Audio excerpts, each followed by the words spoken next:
Well, my archaeological aficionados, I wish I had some concrete evidence or some stone-cold facts relating to the crypts my fellow Hennessy and I found earlier this week. The fundamental question from a scientist's point of view at this moment is, exactly what type of rock are these crypts made of?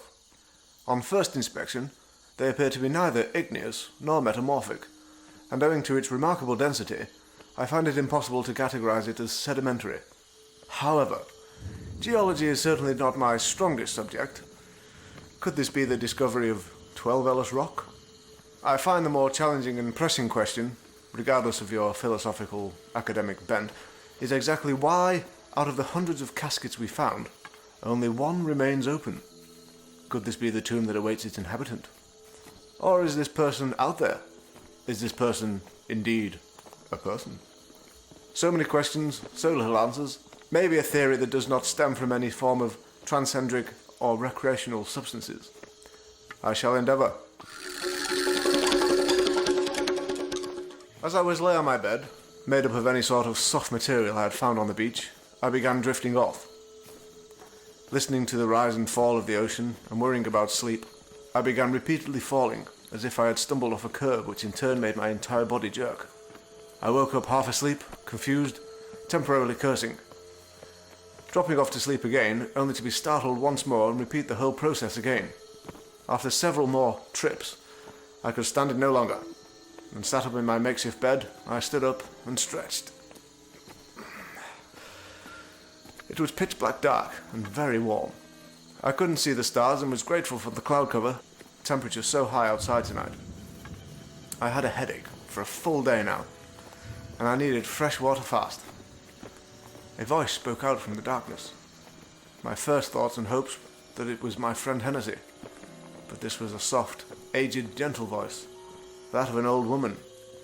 I spoke out, "Hello?" and held my breath so I could hear any sound.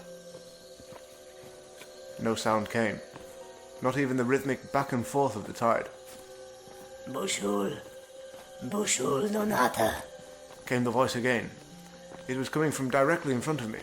I could feel and smell the old woman's cold, decaying breath. Hesitantly, I repeated what I had just heard. Bushul? Donata? A terrifying and spittle-ridden cackle broke out, which then turned into an eruption of laughter, as I realized to my terror I was surrounded by dozens of people, all whooping in shared eerie delight. I instantly took to flight and dropped to my knees, scrambling and groping my way through the blindness, feeling for any way away from this crowd, or any crevice or cave to crawl into and hide and pretend this wasn't happening. Then, the glowing amber luster filled my eyes and made them throb with pain. My eyes adjusted remarkably quickly, and I saw exactly where I was. I was back in the cursed crypt. How did I get here? Surely I didn't sleepwalk here. Something told me I was no longer welcome. The intensity of the light reduced sufficiently for me to view the old lady, wearing a simple carved wooden mask in the shape of a medieval heater shield. Wearing enough clothes only to cover her modesty, her arms outstretched and her hands pointing up to the sky, the intense orange light emitted from her very palms, while her laughing entourage were all looking at the floor, their heads bowed, clearly in honor of the old lady. I could see her eyes and mouth through the triangular holes in her mask. She continued, Bushul odonata, dinastova. I could tell by the inflection in her voice she was asking me a question, and somehow I no longer felt threatened. Twelvel, I replied, never breaking eye contact. She continued talking in her strange language. I did not recognize one word, not one syllable. As she spoke, she did not take her eyes from mine. I felt myself getting lighter, as if my feet were no longer part of my legs. I was levitating. This cannot be real. This goes against all physics and science I believe in. The old woman points her left palm at me, and the orange glow turns more intense. I can't fight it. I'm paralyzed in midair. I can take the sensation no longer. I pass out. Darkness again. Serene, peaceful, quiet darkness.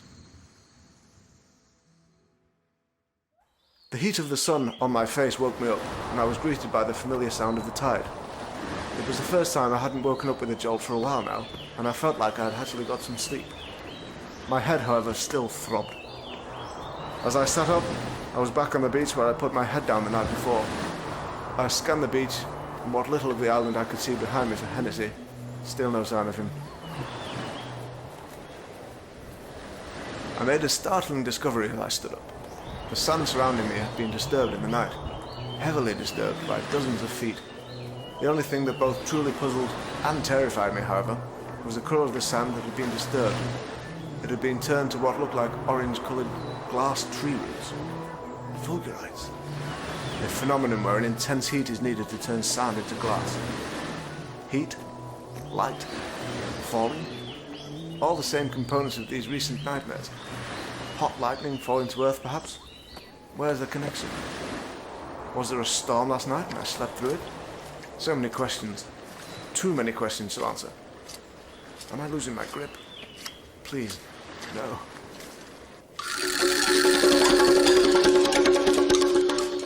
Strange happenings today. After deciding to abandon my plan of waiting for my friend Hennessy, the forests behind me are proving too alluring to resist exploration. Upon entering the vast, dark arboreal paradise, it became abundantly clear there were signs of other life on the island, apart from the birds that relentlessly sound like frogs at day, and the frogs that tirelessly sound like birds at night. Signs of human life. Yes, human. A man-made clearing is the evidence, the trees removed by burning the base of the trunks, and the remaining roots removed. A scientific and practical mind can only ponder if they have grasped this concept of a simple wood saw. The clearing, 300 yards from the beach, consisted of 3 very obvious edges measuring approximately 50 yards each in length. The tree stumps on the outermost of the astonishingly accurate triangle had been left blackened and charred. More incredibly still, however, the ground in the centre of the clearing was littered with more bright orange flugelites. Maybe not human after all. A lightning strike, maybe? A comet, perhaps? If that were the case, there would be splintered tree remains all over and a crater for the latter suggestion. Moving further inland, after cataloguing my finds and placing a piece of fluorite safely in my satchel, quickly becoming increasingly uncomfortable with a curious, overbearing feeling of paranoia. The hairs on the back of my neck stood on end. Making my way through more dense forest, I stumble upon another triangular clearing in the trees. Gripped by the eerie paranoia again, this time I felt I was being watched.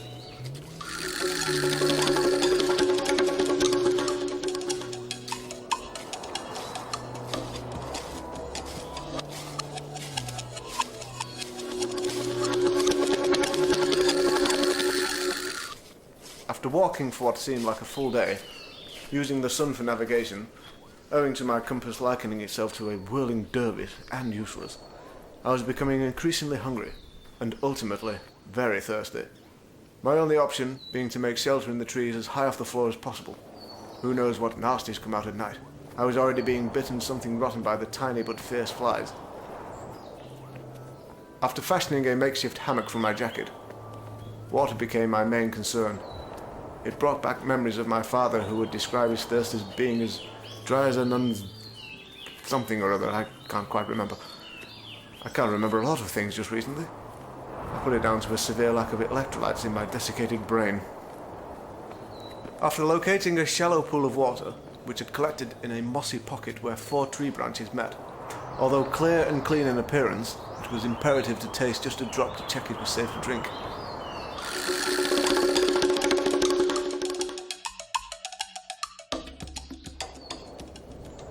I had drained the pocket of rainwater dry with all the etiquette of a thirsty bulldog within a minute of my testing.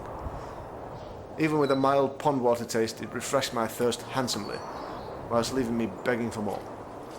Taking my mind off my hunger, sitting in my hammock, and swatting at the fierce flies, studying was to be done. My chosen subject?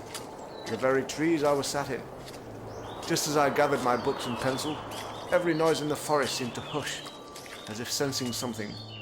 Then the now quickly darkening dusk was transformed into a pulsing orange glow. Directly ahead of me, I could clearly see 2 beams of amber light shining into the sky out of the sparse canopy, approximately 500 yards farther into the woodland before me, and convinced I could hear what sounded like many people in rapturous laughter, a sound I thought I recognized but couldn't quite place where from. Initially, a brief feeling of fear swept through me, my guts like butterflies. but the trees provided a strange comfort, a feeling of protection. As quick as the orange light appeared, it had disappeared, and the tumult began again. Frogs on top of what sounded like crickets chirruping away, and who knows what other beast calling out looking for a lover. Looking down at my lap, I see my leather-bound journal and fresh pencil shavings. What on earth would I be writing about up here, in the dark? Maybe I was about to draw the awesome light display I'd just witnessed.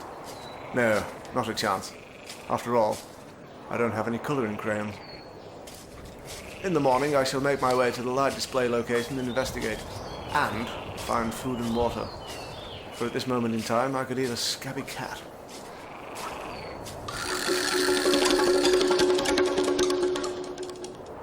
More fulgurites, orange, right where I saw the epic light show last night. But more intriguing was that I found it in a third triangular clearing. Or is this a second clearing?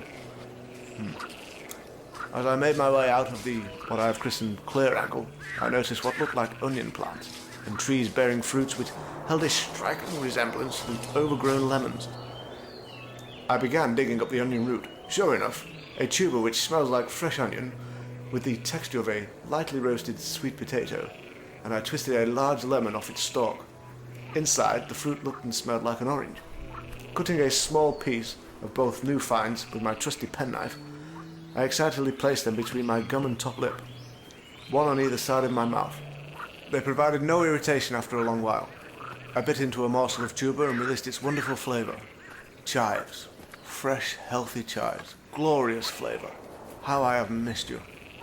And bittersweet orange and apple flavours from the fruit. Delicious. Before swallowing my newfound bounty, which took a Herculean effort of resistance, I left them loose in my mouth for a long while once more. Again, no untoward reaction. I decided it was safe to eat, and so dug up another 2 tubers and ate them, with delightful gusto. I dug up another 8, and picked 5 more super lemons, and kept a sample of these plant leaves for future identification. Although the water in the tubers will be hydrating, and the fruit juice is sharp enough to slay my thirst temporarily, I must quench this burning dry throat with water. It's been... how many days without a drink now? I forget. Continuing through more woodland, I hear a sound which is music to my ears. Running water. It's a beautiful brook, in which was just deep enough for me to submerge myself fully. After another quick taste test, more bulldog impressions, and a fully naked, albeit cold bath with improvised lemon-scented shampoo, I am fully fed, watered, and refreshed. However, one thing is still missing from a man's diet. Meat. And I'm buggered if I'm eating frog's legs. What am I? French? Onwards and upwards.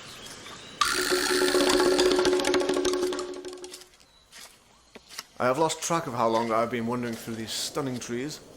Happening upon a moraine on the edge of the woods, cultural evidence was present on the rocks. Glyphs and stick sketches, in black paint depicting figures clearly of human form, stood in a large group holding hands in a circular formation. Another painted scene shows a figure, arms raised in a V, surrounded by the people holding hands. Upon inspecting the other side of this decorated boulder, I saw an image that struck me with awe. A 6-foot-tall face, carved into the stone, smoothed and weathered with time, the tip of the nose darkened by repeated touching of oily fingertips and palms. 7 other significantly small carvings were present in the rock cluster, as well as 63 other drawings. After roughly copying a few of the more elaborate paintings, I ventured further. Hearing the familiar sound of the tide again, it became apparent I had crossed the mainland of the island. I stepped onto the sand of the beach. The part of the beach looked oddly familiar.